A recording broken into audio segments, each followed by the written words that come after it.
رب کو ہے راضی کرنا، رب کو ہے راضی کرنا، پیار نبی سے ہے کرنا، پیار نبی سے ہے کرنا۔ السلام علیکم ورحمۃ اللہ وبرکاتہ۔ الحمد للہ رب العالمین والصلاة والسلام علی سیدنا محمد وآلہ واصحابہ اجمعین، اما بعد۔ الف لام میم ذالک الکتاب لا ریب فیہ ھدی للمتقین۔ محترم بزرگان دین اور عزیزان ملت، آج ہم سورہ بقرہ کو سمجھیں گے اور اس کے اندر اللہ رب العزت کیا فرماتا ہے ان سب کو ہم انشاءاللہ آج سمجھ لیں گے نہایت پر مختصر انداز میں۔ اللہ سے دعا ہے کہ اللہ تعالی ہم تمام کو ان باتوں پر عمل کرنے کی توفیق نصیب فرمائے، آمین۔ جیسے کہ ہم سورہ فاتحہ میں 3 ٹاپک کو سامنے رکھے تھے، 3 عنوان کو سامنے رکھ کر سورہ فاتحہ کو سمجھنے کی کوشش کرے تھے، بالکل اسی طرح سورہ بقرہ کو سمجھنے کے لیے بھی ہمارے لیے ان عنوانوں کو سامنے رکھنا ہے۔ وہ کیا ہے؟ وہ ٹاپکس کیا ہے؟ نمبر 1، سورہ بقرہ کی فضیلت کیا ہے، اس کی خصوصیت کیا ہے، اس کا مقام کیا ہے، اس کا درجہ کیا ہے، کیونکہ انسان اسی وقت اس کے پیچھے پڑتا جس وقت اس کا مقام معلوم ہو، اس کی خصوصیت معلوم ہو، تو اسی لیے ہم سب سے پہلے سورہ بقرہ کی خصوصیت کو جان لیں۔ نمبر 2، سورہ بقرہ میں کیا مضامین ہیں، کیا ٹاپکس ہیں، اللہ کیا کیا باتیں اس کے اندر پیش کیا ہے۔ اور نمبر 3، سورہ بقرہ میں کیا کیا مسائل ہیں اور کتنے مسائل ہیں، ان سب کو انشاءاللہ آج ہم سمجھنے کی کوشش کریں گے۔ اللہ ہم سب کو سمجھنے کی اور سمجھانے کی توفیق نصیب فرمائے، آمین۔ جہاں تک پہلی چیز کا تعلق ہے، یعنی سورہ بقرہ کی فضیلت کیا ہے، اس کی خصوصیت کیا ہے، اس کا مقام کیا ہے۔ نبی علیہ الصلوۃ والسلام کا ارشاد ہے، ساری آسمانی کتابوں کا سردار وہ قرآن مجید ہے، اور پورے قرآن مجید کا سردار سورہ بقرہ ہے، اور پوری سورۃ بقرہ کا سردار ایک آیت ہے، وہ آیت الکرسی۔ اور اسی طرح ایک دوسری روایت میں حضرت ابو امامہ رضی اللہ عنہ سے مروی ہے، وہ خود فرماتے ہیں میں نے نبی علیہ الصلوۃ والسلام سے یہ بات سنی ہے۔ وہ فرماتے ہیں، اللہ کے نبی فرماتے ہیں، اقرأ القرآن، قرآن کی تلاوت کیا کرو، یہ قیامت کے دن قرآن کی تلاوت کرنے والوں کے لیے سفارش کرنے والا کلام بنے گا، قرآن بنے گا۔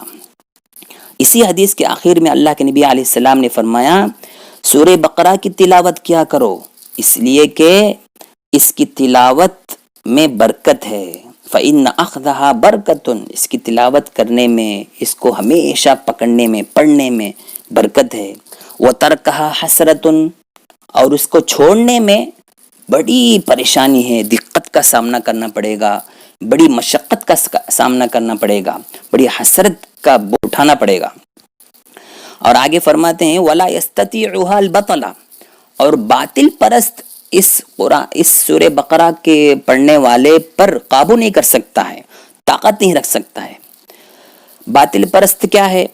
علامہ قرطبی رحمۃ اللہ علیہ فرماتے ہیں، باطل پرست سے مراد یہاں جادوگر ہیں، یعنی جادوگر اور سورہ بقرہ کی تلاوت کرنے والے پر طاقت نہیں رکھ سکتا ہے، جادو نہیں کر سکتا ہے۔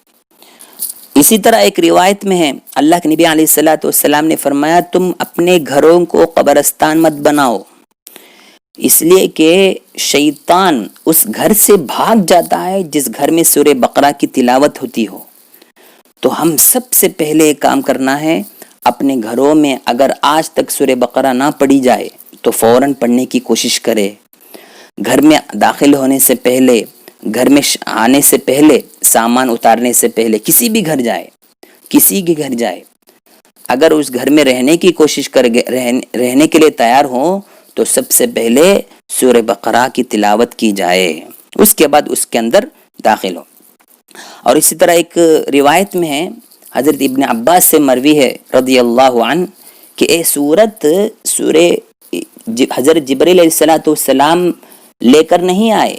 ایک مرتبہ جبرائیل علیہ السلام نبی علیہ السلام کی خدمت میں حاضر تھے۔ اس وقت ایک آواز، ایک بھیانک آواز نکلی، ایک زوردار آواز آئی، ایک کڑک آواز آئی۔ تو اس وقت سر اٹھا کے دیکھے اور حضرت جبرائیل علیہ السلام نے کہا، نبی جی یہ آسمان کا ایک دروازہ ہے جو آج سے پہلے کبھی نہیں کھلا، اور اس میں ایک فرشتہ نازل ہوا، اترا، جو اس سے پہلے کبھی نہیں اترا۔ اس فرشتے نے یوں کہا،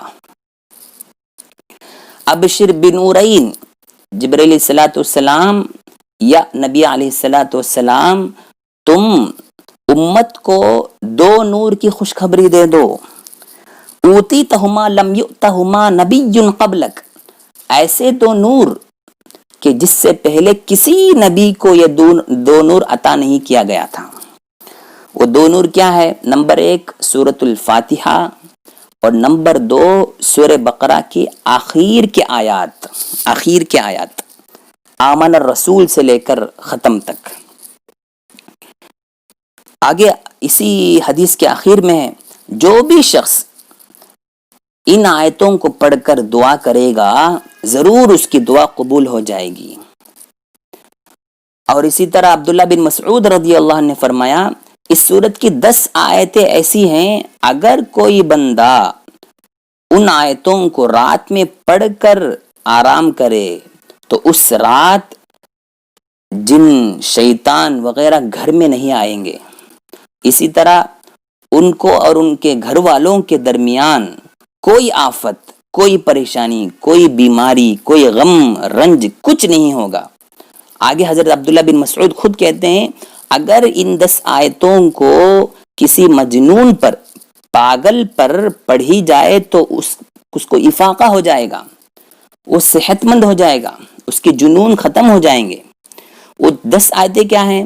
شروع کے 4 آیات، اور اسی طرح آیت الکرسی، اور اس کے بعد کے 2 آیات، تو کل 7 آیتیں ہوئے، اور آخر کے 3 آیات، یہ کل 10 آیتیں، یعنی شروع کے 4 آیتیں، اولئک علی ھدی من ربہم واولئک ھم المفلحون، یہاں تک، اور آیت الکرسی، اور اس کے بعد کے 2 آیتیں یعنی رکوع تک، اور اس کے بعد سورہ بقرہ کے آخر کے 3 آیات۔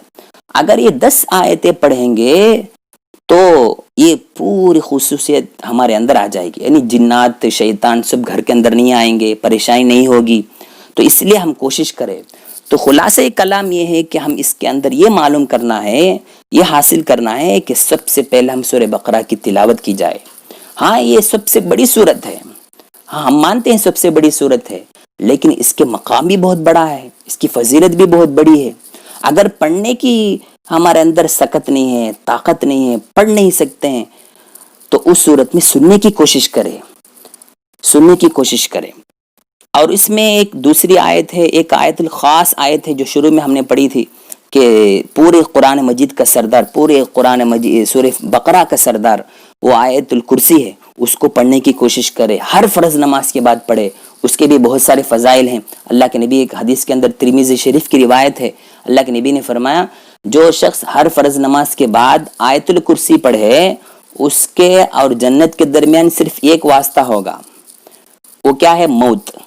موت آئے گی تو انشاءاللہ ضرور وہ جنت چلے جائے گا۔ یہ اللہ کے نبی علیہ السلام کا فرمان ہے، اس کی بھی کوشش کرے۔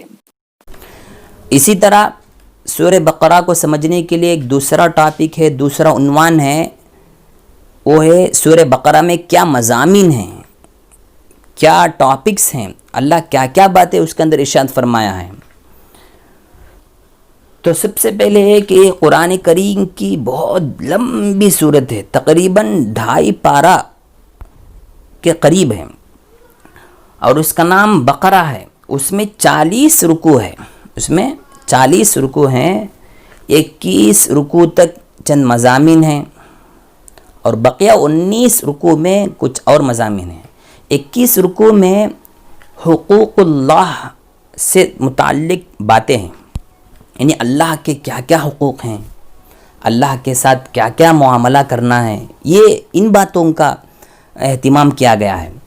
اور بقیہ 19 رکوع یعنی تقریباً سوا پارہ، سیقول کے پو پارہ کے بعد سے یہ شروع ہو رہا ہے، 21 رکوع کے بعد 22ویں رکوع سے یہی کلام ہے۔ اس میں ان 19 رکوع میں اللہ تعالیٰ حقوق العباد سے متعلق اہم مسائل کو پیش کیا ہے۔ وہ مسائل بھی 40 مسائل ہیں، اور ان 40 مسائل کو انشاءاللہ ہم آگے کے ٹاپکس میں سمجھیں گے، آگے کے، لیکن یہاں مضامین کو بتانا ہے۔ یہ صورت اصل میں ایک درخواست کا جواب ہے۔ ہم نے سورہ فاتحہ میں اللہ تعالیٰ سے درخواست کی تھی، اہدنا الصراط المستقیم، یا اللہ ہمیں سیدھے راہ کی رہنمائی فرما، سیدھے راستے کی رہنمائی فرما، سیدھا راستہ بتلا۔ تو اللہ تعالیٰ اس دعا کے، اس درخواست کے جواب میں 113 سورتوں کو نازل کیا۔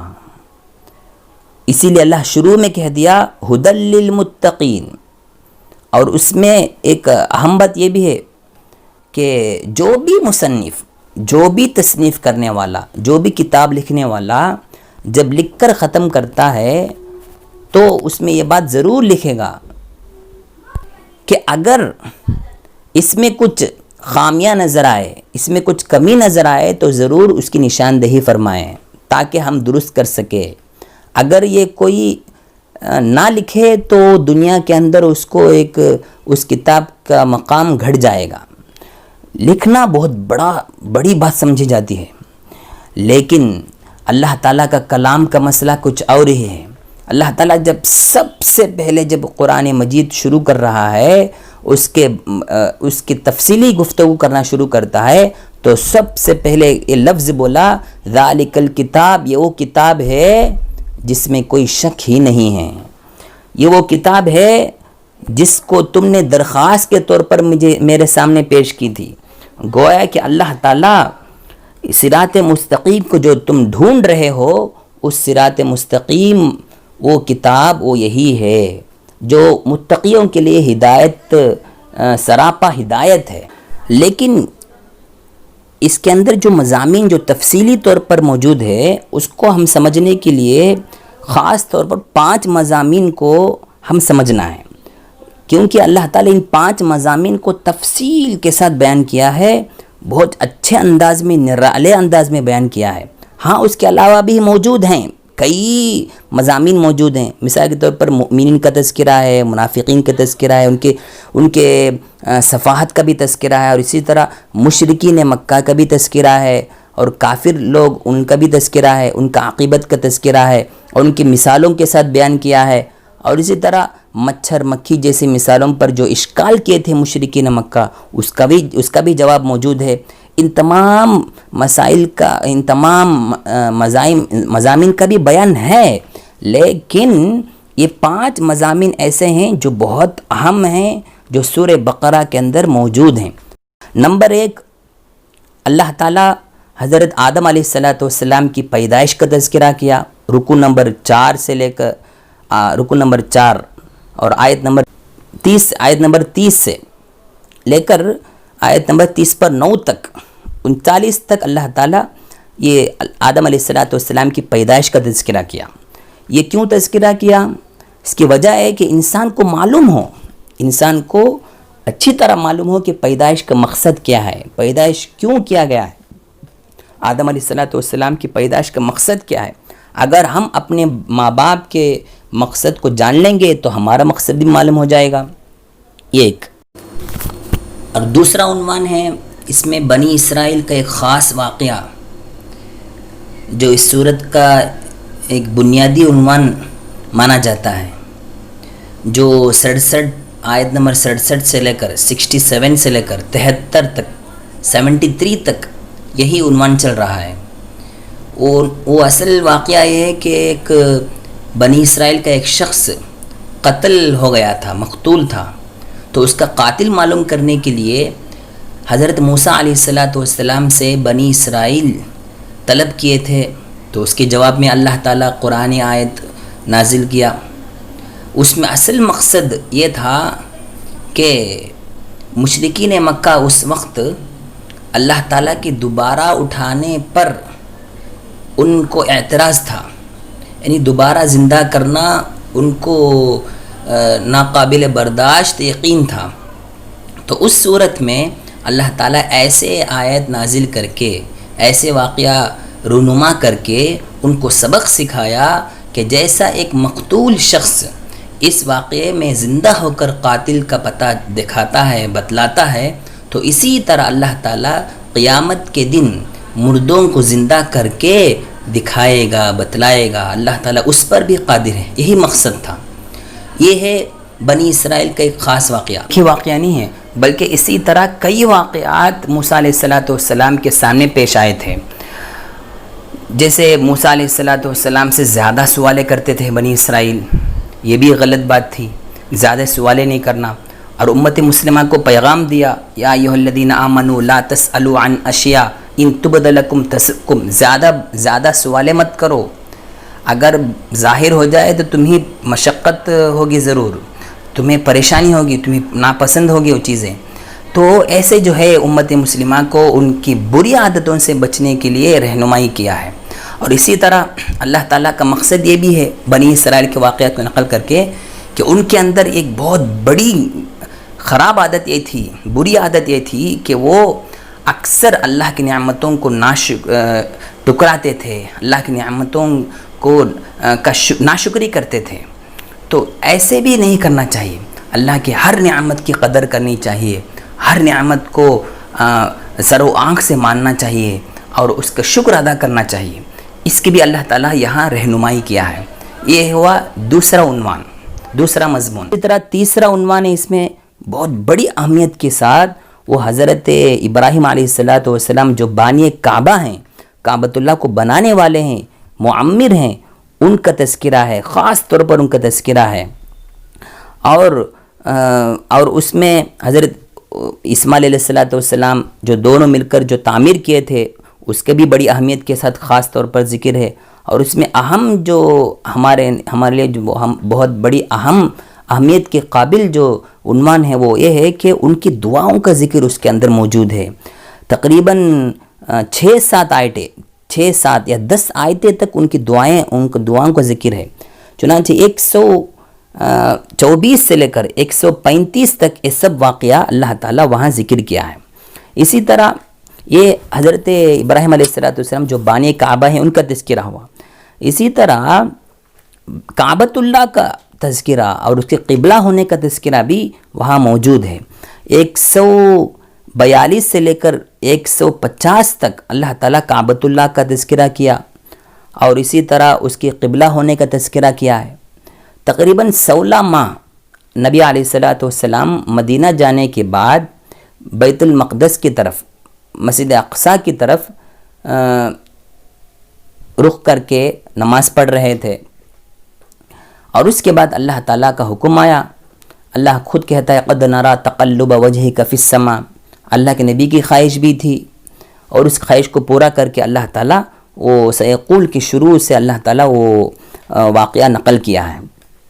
تو اس میں ایک بڑی بات سمجھنے کی یہ ہے، ہم کعبۃ اللہ کو سمجھتے ہوئے یہاں رک کر ایک اور بات بھی سمجھنا ہے کہ ہم کعبۃ اللہ کو ایسا نہیں مانتے جیسے غیر لوگ ہمیں مانتے ہیں، غیر لوگ سمجھتے ہیں۔ غیروں کا کہنا ہے کہ ہم جیسے بتوں کو مانتے ہیں، آپ بھی ایک گھر کو مانتے ہیں، وہ بھی ایک گھر ہے، بس فرق یہ ہے کہ ہم اس کو ماننے پر آپ لوگ ہمیں ہندو کہتے ہیں، آپ اس کو مان کر بھی آپ مسلمان کہتے ہیں، فرق یہ ہے۔ تو اس کا جواب یہ اچھی طرح ہم سمجھنا ہے، بہت سارے فرق ہیں ہمارے اور ان کے درمیان، بہت سارے فرق ہیں۔ ایک فرق تو یہ ہے، مفتی سعید صاحب پالن پوری رحمۃ اللہ علیہ الواسعہ، اللہ ان کی قبر کو نور سے منور فرمائے، بہت سارے نکات بیان فرمائے ہیں، اس میں سے ایک بہت بڑی اہم بات میں آپ کے سامنے پیش کرتا ہوں. وہ یہ ہے کہ حضرت رحمۃ اللہ علیہ فرماتے ہیں ہم جیسے کعبۃ اللہ کو مانتے ہیں وہ اس طرح نہیں مانتے ہیں.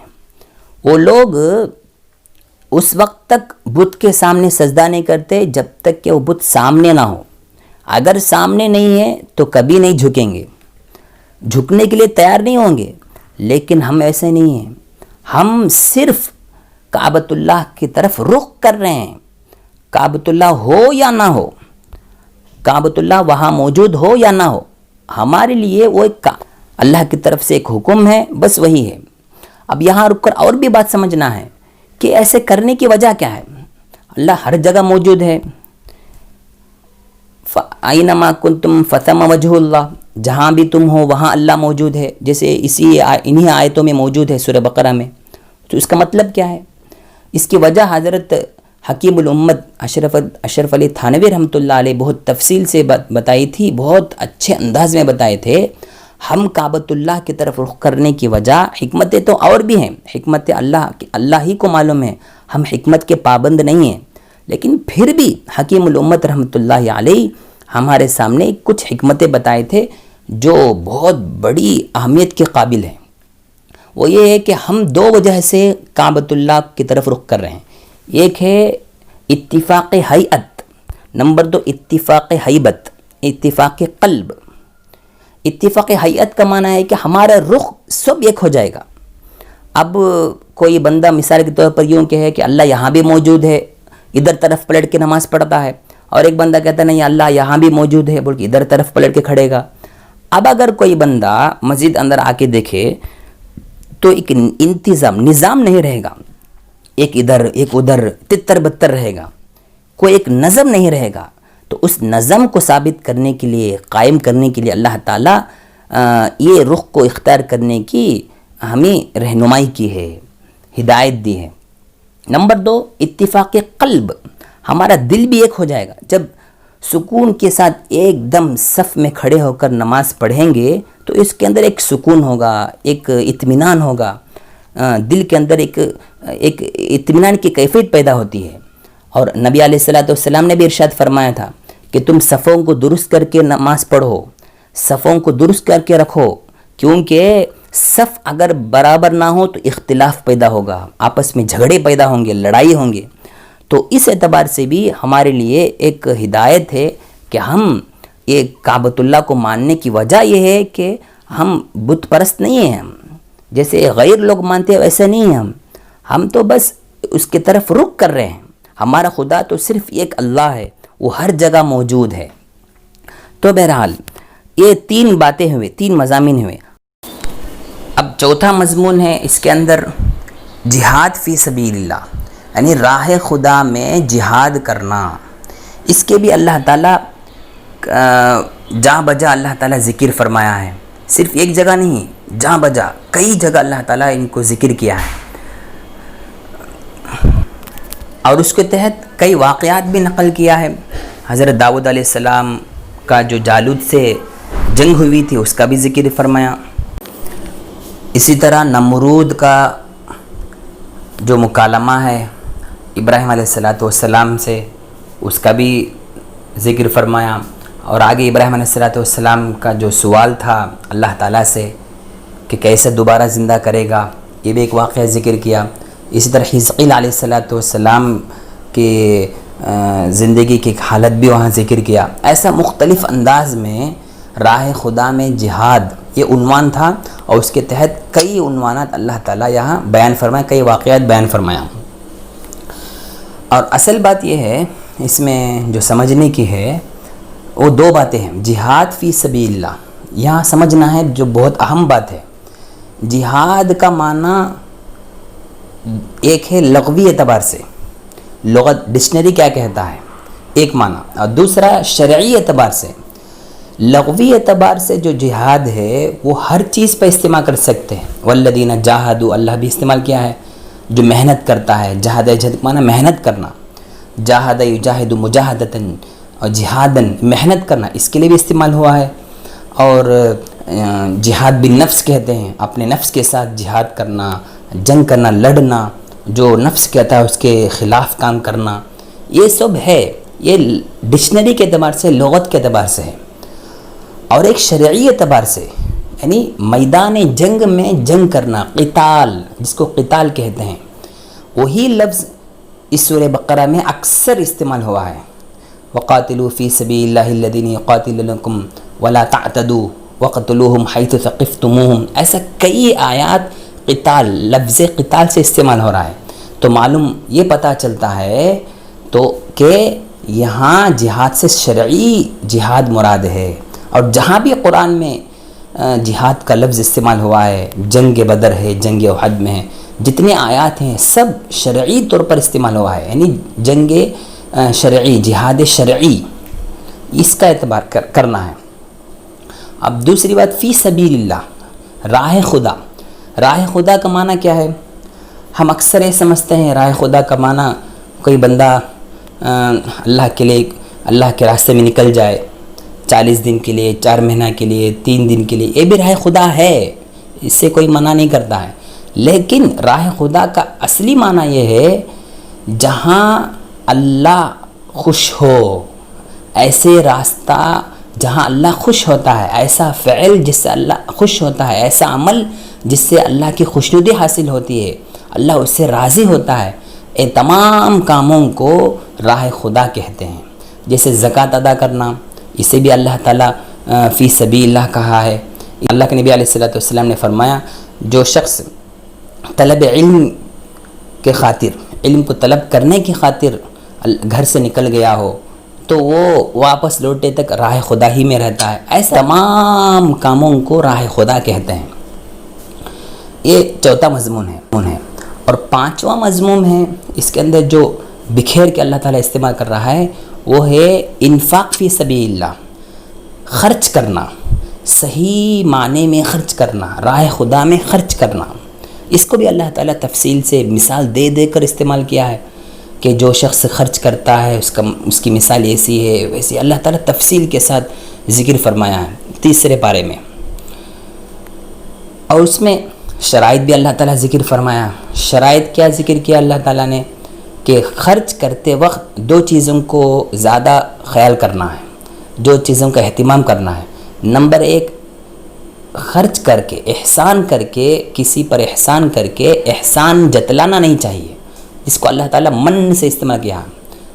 نمبر 2، اذن، تکلیف، کسی کو تکلیف دینے کی خاطر خرچ نہیں کرنا چاہیے، مثال کے طور پر خرچ کر کے بار بار بتانا، اس کو دکھانا کہ میں خرچ کیا اسی لیے، ایسا جو دل آزاری ہوتی ہے، دل آزاری، اس سے بھی گریز کرنا، یہ 2 چیزیں اللہ تعالیٰ شرط لگائے ہیں۔ تو بہرحال اللہ تعالیٰ یہ 5 مضامین کو تفصیل کے ساتھ بیان کیا ہے، جو انسانوں کو ان سب میں غور کرنا ضروری ہے۔ یہ 5 مضامین جو بہت اہم ہیں، اہم کردار رکھتے ہیں اس سورہ بقرہ کے اندر۔ اب تیسرا عنوان ہے سورہ بقرہ کو سمجھنے کے لیے جو ہم نے طے کیے تھے شروع میں، وہ ہے سورہ بقرہ میں کتنے مسائل ہیں، کیا کیا مسائل ہیں۔ اگر ان کو بھی سمجھ لیں گے تو انشاءاللہ سورہ بقرہ کو جو 2.5 پارے، تقریباً 2.5 پارہ ہے، اس کو سمجھنا ہمارے لیے بہت آسان ہوگا۔ وہ ان آخر کے 19 رکوع میں ہیں، سیقول کے پارہ سے شروع ہو رہا ہے، 22واں رکوع سے مسئلے شروع ہو جائیں گے۔ اب وہاں شروع میں اللہ تعالیٰ اجمالی طور پر 5 چیزوں کو بیان فرمایا تھا۔ ایک ہے عقائد، نمبر 2 عبادات، اور نمبر 3 معاملات، نمبر 4 معاشرت، اور نمبر 5 اخلاق۔ ان 5 چیزوں کو اللہ تعالیٰ ذکر فرما کر، اجمالی طور پر ذکر فرما کر ایک آیت کے اندر، پھر آگے تفصیل کے ساتھ اللہ تعالیٰ انہی عنوان کو پیش نظر رکھتے ہوئے ترتیب کے ساتھ بیان فرمایا۔ تقریباً 1.25 پارہ تک چلا گیا، یہی سلسلہ 1.25 پارہ تک چلا گیا، اور ان میں اللہ تعالیٰ 40 مسئلوں کو بیان فرمایا ہے۔ کتنے؟ 40 مسائل کو بیان فرمایا۔ اب 40 مسئلے اب یہاں بتانا بہت مشکل ہے، اس لیے ہم ڈسکرپشن میں ان 40 مسائل کو لکھ کر رکھے ہیں آیت نمبر کے ساتھ۔ آپ حضرات سے گزارش بھی ہے کہ اس کو ضرور پڑھیں، اس کو پڑھ کے آیت نمبر پڑھ کے سمجھنے کی کوشش کرے۔ اب ان 40 مسائل کو اگر ہم سمیٹنا چاہیں تو بآسانی سمجھ سکتے ہیں، بہت آسانی کے ساتھ سمجھ سکتے ہیں۔ 40 مسائل کو اگر سمیٹیں گے تو اس صورت میں وہ 40 مسئلے کل مل کر 4 مسئلے ہو جائیں گے۔ جیسے بعض مسائل سیاست سے تعلق رکھتے ہیں، سیاست یعنی حکومت سے تعلق رکھتے ہیں، جیسے اللہ تعالیٰ قصاص کا ذکر فرمایا۔ قصاص کا معنی اگر کوئی بندہ ناحق کسی کو قتل کر دیا تو اس کے بدلے میں اس کو قتل کرنا ہے، اس کا تذکرہ فرمایا۔ اسی طرح شراب حرام ہے، جوا حرام ہے، قمار بازی حرام ہے، ان سب کو اللہ تعالیٰ جو ذکر فرمایا ان سب کا تعلق سیاست سے ہے، حکومت سے ہے۔ اب شراب کا مسئلہ ہے، اب شراب کو روکنا، شراب پر پابندی لگانا یہ حکومت کی جانب سے ہونا چاہیے۔ اگر یہ رک جائے ہم کہہ سکتے ہیں پوری دنیا کے اندر ایک اطمینان کی آواز نکلے گی، اطمینان کی ایک سانس نکلے گی، کیونکہ شراب ہی سے پورے خبائث نکلتے ہیں۔ اس لیے شراب کے سلسلے میں اللہ کے نبی علیہ السلام 10 افراد پر لعنت بھیجی ہے، شراب بیچنے والے پر، شراب کے لین دین کرنے والے پر، لینے والے پر، پینے والے پر، معاملہ کرنے والے پر، ایسے 10 افراد پر اللہ کے نبی علیہ السلام لعنت بھیجے تھے۔ تو یہ سب مسائل اللہ تعالیٰ یہاں بیان فرمایا اور نہ ہوا۔ نمبر 2، بعض عبادات سے تعلق اللہ تعالیٰ یہاں کچھ مسائل بیان فرمایا، جیسے روزہ ہے، حج ہے، نماز ہے، جہاد ہے، اللہ کے راستے میں جہاد کرنا، ان کو بھی استعمال فرمایا ہے، اور اسی طرح اللہ کے راستے میں خرچ کرنا ہے۔ ان مسائل کو بھی اللہ تعالیٰ ذکر فرمایا، شرائط کے ساتھ اور مثالوں کے ساتھ بیان فرمایا۔ ایسے جو ہے عبادات کا بھی اللہ تعالیٰ یہاں ذکر فرمایا ہے، مسائل کو بھی ذکر فرمایا۔ روزے میں کیا کیا مسائل ہیں اس کو بھی اللہ تعالیٰ 7 انداز سے سمجھایا، روزے کے مسائل۔ اسی طرح حج کے مسئلے بھی اللہ تعالیٰ تفصیل کے ساتھ بیان فرمایا، تقریباً 2 رکوع تک حج کے مسائل تھے۔ اسی طرح نماز کے سلسلے میں بھی اللہ تعالیٰ آیت نقل فرمایا ہے۔ تو ایسے جو ہے اللہ تعالیٰ عبادات کے بھی کئی عنوانات یہاں ذکر فرمایا، مسئلے بیان فرمایا۔ یہ 2 ہوئے۔ نمبر 3، بعض معاشرت سے تعلق رکھتے ہیں، خاندانی امور سے تعلق رکھتے ہیں، ان کو بھی اللہ تعالیٰ یہاں ذکر فرمایا۔ مثال کے طور پر یتیموں کا حق کیا ہے، ان کا حکم کیا ہے، یتیموں کے مال کے سلسلے میں ہم کیا کریں، یتیموں کے مال کو ہم ہڑپ نہ کریں، ان کے مال کو اس انداز سے خرچ نہ کر دے، اس ڈر سے خرچ نہ کر دے کہ وہ بڑے ہونے کے بعد ان کا حق ہو جائے گا، فوراً ہم خرچ کر دے، کیونکہ بعض یتیم کسی کی کفالت میں ہوں گے، کسی کے حوالے رہیں گے، اب وہ لوگ بڑے ہونے پر ان کو دینا ہے، ان کے اندر جب رشد جو بڑاپن جب آئے گا، ان کو جب بڑے ہو جائیں گے تو ان کے مال ان کو حوالہ کرنا ہے۔ تو یہ بعض لوگ جاہلیت کے زمانے میں کیا کرتے تھے، بڑے ہونے سے پہلے فوراً اس کو خرچ کر لیتے تھے، تو اللہ تعالیٰ اسے بھی روکا ہے، ان کا مال ان کو دے دو، یتیموں کے مال میں ذرا بھی کیا نہ کرو، ہاتھ نہ بڑھاؤ۔ آگے اللہ بھی کہا ہے جو یتیموں کے مال کھائے گا گویا کہ اپنے پیٹ کے اندر آگ جمع کر رہا ہے، یہ سب اللہ تعالیٰ ذکر فرمایا۔ اور اسی طرح معاشرت کے سلسلے میں نکاح کا تعلق بیان فرمایا ہے کہ نکاح کس سے کرنا ہے، کیا مشرک مرد مشرکہ سے نکاح کر سکتے ہیں نہیں، مذہب بدل کر نکاح کر سکتے ہیں نہیں، اس کا بھی ذکر فرمایا ہے۔ اسی طرح رضاعت کا مسئلہ، یعنی ماں اپنے بچے کو دودھ پلانا ہے، اس کا بھی اللہ تعالیٰ تفصیل کے ساتھ 10 مسئلوں کو ذکر فرمایا ہے۔ 10 مسئلوں کو ایک ہی آیت کے اندر 10 مسئلوں کو ذکر فرما کر امت مسلمہ کو پیغام دیا، امت مسلمہ کو رہنمائی کیا ہے اللہ تعالیٰ۔ رضاعت کا مسئلہ، اور اسی طرح اللہ تعالیٰ طلاق کا مسئلہ بھی بہت اہمیت کے ساتھ نقل فرمایا، طلاق، خلا، اور اسی طرح مہر، طلاق شدہ عورت کو مہر کیا دینا ہے، اگر مہر کے مستحق نہیں ہے تو دوسری چیز کیا دینا ہے۔ ایسا اللہ تعالیٰ کئی چیزیں معاشرت، خاندانی امور کے سلسلے میں بہت سارے مسائل کو اللہ تعالیٰ ذکر فرمایا ہے۔ وقت کی ضرورت کے مطابق ہم اپنے علماء سے دریافت کریں، وہاں اپنے علاقے کے علماء سے دریافت کریں. ایک طلاق کے سلسلے میں اللہ تعالیٰ کئی باتیں بیان فرمایا ہے. تقریباً 2 آیتوں میں طلاق جو ہے اس زمانے میں، جاہلیت کے زمانے میں جو رواج تھا اس کو ختم کیا. طلاق صرف 2 ہی ہے. طلاق رجعی کو ذکر فرمایا تھا. 2 طلاق کے بعد اگر تیسری طلاق دے دے تو دوبارہ اس عورت سے نکاح بالکل نہیں کر سکتے ہیں، ہرگز نہیں کر سکتے ہیں، جب تک کہ ایک وہ بیوی دوسرے کے پاس جا کر ان سے نکاح کر کے وہاں طلاق ہو کر پھر دوبارہ اپنے پہلے شوہر کے پاس آ سکتی ہے. ان سب کو اللہ تعالیٰ تفصیل کے ساتھ ذکر فرمایا، اور ان 2 مسئلوں کے درمیان خلا کا بھی مسئلہ ذکر فرمایا. تو ایسے جو ہے اللہ تعالیٰ ذکر فرمایا. اسی طرح مہر کا بھی ذکر فرمایا، مہر کیا دینا چاہیے، مہر کتنا دینا چاہیے، اور طلاق شدہ عورت کو مہر کیا دینا ہے. ایسے کئی خاندانی امور، یعنی خاندان کے اندر جو مسئلے پیش آتے ہیں، معاشرت کے جو مسئلے ہیں، ان سب کو اللہ تعالیٰ ذکر فرمایا. یہ 3 ہیں. اور چوتھا عنوان ہے اس میں وہ معاملات. یہ تقریباً 35 مسائل کے بعد کے مسئلے ہیں، جیسے دین ہے، قرض کے سلسلے میں لمبی آیت اللہ تعالیٰ ایک صفحے کے اندر نقل فرمایا، اور اس میں کئی باتیں نقل فرمایا، کئی ہدایتیں امت مسلمہ کو دیا ہے، اور کیسا قرض لینا ہے، کیسا لکھنے والا کیا کرنا ہے.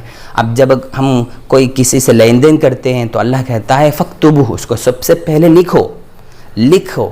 یہ کتنی بڑی چیز ہے جو ہم دیکھتے ہیں معاملات میں. اکثر کیا سمجھتے ہیں یہ ہمارے پڑوس ہے، ہمارے پہچان کے ہیں، اس کو ایسے یاد رکھ لیں گے، لیکن جب دینے کی باری یا لینے کی باری آتی ہے تو پریشانی شروع ہو جاتی ہے. تو اس لیے اللہ تعالیٰ پہلے ہی کہہ دیا کہ تم اگر کسی سے معاملہ کرو تو سب سے پہلے لکھو. اگر لکھنا نہیں آتا آپ کو تو کسی سے لکھوا لو. ایسے تفصیل کے ساتھ اللہ تعالیٰ اس آیت میں فرمایا ہے. کئی باتیں اللہ تعالیٰ، کئی جز اس کے اندر ذکر فرمایا ہے. اسی طرح رہن گروی رکھنا، اس کو بھی اللہ تعالیٰ وہاں فرمایا. اس کے اندر ایک شرط کو بیان فرمایا ہے. اگر ہم کسی کے پاس کوئی چیز گروی رکھتے ہیں، رہن میں رکھتے ہیں، تو شرط یہ ہے کہ وہ قبضہ ہو، اس کے اوپر قبضہ ہو. جب تک قبضے میں نہ ہو تو رہن رکھنا صحیح نہیں ہے. اب یہاں ایک اور بات سمجھنا ہے کہ ہم بینکوں وغیرہ میں بھی ہم رہن رکھتے ہیں، گروی رکھتے ہیں. اب اس پر جو ہے سود کا بیپار چلتا ہے، سود کا دھندا چلتا ہے. یہ بھی حرام ہے، یہ بالکل حرام ہے. اس سے یہ ایسا کرنا بالکل جائز نہیں ہے. ہاں بغیر سود کے دے رہے ہیں، کسی کو دے کر کوئی مال لے رہے ہیں، یہ بات ٹھیک ہے، لیکن اس پر سود زیادہ لگا کے دینا اور اس پر سود کا دھندا چلنا یہ بالکل جائز نہیں ہے، حرام ہے. ہاں اگر ایسے دے دیے کوئی مال، اپنا مال زیور ہو یا کوئی بھی سونا چاندی جو بھی اگر زیور ہو، اگر کسی کو دے دیں پھر اس پر سال گزرے تو مفتیان کرام کی طرف سے ایک بات بھی ہے، فتویٰ یہ بھی ہے کہ اس پر جو ہے زکوٰۃ نہیں ہے. اگر دے دیں گے تو زکوٰۃ نہیں ہے، کیونکہ قرض کے تحت آ جائے گی اس اعتبار سے. اور یہ سب مسئلہ ہے جہاں ضرورت پڑی اپنے علماء سے دریافت کرے. یہ ایک مسئلہ معاملات میں دین ہوا، ایک رہن. اور تیسرا مسئلہ اللہ تعالیٰ ذکر فرمائے شہادت کا، گواہی دینے کے مسئلہ. وَلَا تَكْتُمُوا الشَّهَادَةَ، اللہ اسی آیت کے اندر فرمایا تم گواہی کو مت چھپاؤ. اگر کوئی چیز کبھی ہم گواہ بننے کا موقع ہوا ہمیں، تو اس صورت میں ڈٹ کر گواہی دینا چاہیے، کسی سے ڈرنا نہیں چاہیے. اسی طرح اگر گواہی دیتے وقت ہمارے مقابل، ہمارا مخاصم ہمارے مقابل میں اگرچہ اپنے گھر والے ہی کیوں نہ ہو، ماں باپ ہو یا بیٹے بہن ہو، کوئی بھی ہو، اس صورت میں بھی ہم گواہی کو چھپانا نہیں چاہیے، مکمل طور پر صاف طور پر گواہی دینا چاہیے.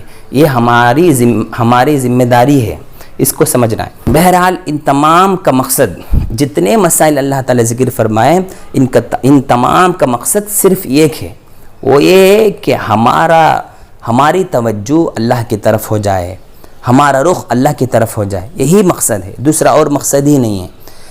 اور ان 4 مسائل میں بھی اللہ تعالیٰ دوسرا جو مسئلہ ہے عبادات سے تعلق جو مسائل تھے اس کو اللہ تعالیٰ بہت زیادہ بکھیر کے فرمایا تھا.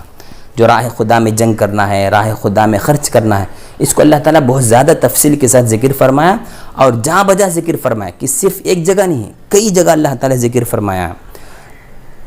تو بہرحال یہ مسائل تھے. اس کو ہم نے ایک مختصر انداز میں آپ حضرات کے سامنے پیش کیے تھے. مضامین بھی مختصر انداز میں 5 مضامین تھے جو اس کو ہم نے آپ کے سامنے پیش کیے تھے. مسائل بھی ہم 40 مسائل تھے، اس کو ہم 4 کر کے آپ کے سامنے پیش کیے، اور فضائل بھی آپ حضرات کے سامنے پیش کیے ہیں. صرف ہم کوشش کرنا یہ ہے کہ ہم سورہ بقرہ کو سمجھیں. اب ہمیں معلوم ہو گیا طلاق کا مسئلہ کہاں ہے. اب ہم فوراً اگر مسئلہ پیش آئے تو کسی علماء سے، عالم سے بات کرے، ان سے دریافت کرے، مسئلہ حل کرے. یہ معلوم ہونا ہے کہ اس صورت میں اللہ تعالیٰ کیا کہہ رہا ہے، یہ سمجھنا بس کافی ہے. اس صورت میں اللہ تعالیٰ کیا کہہ رہا ہے، اس میں کیا مضمون ہے. اگر ہم اس کو یاد رکھ کر سمجھ کر ہم قرآن پڑھیں گے تو اس میں ایک نورانیت ہوگی، اس کے اندر ایک کشش ہوگی. اللہ تعالیٰ کی طرف سے ایک ہمارے دل کے اندر ایک سکون ہوگا کہ ہم قرآن سمجھ کے پڑھ رہے ہیں، یہ ہوگا. تو اسی لیے اللہ تعالیٰ سے دعا ہے کہ اللہ تعالیٰ ہم تمام کو ان تمام باتوں پر عمل کرنے کی توفیق نصیب فرمائے. آمین. السلام علیکم ورحمۃ اللہ وبرکاتہ.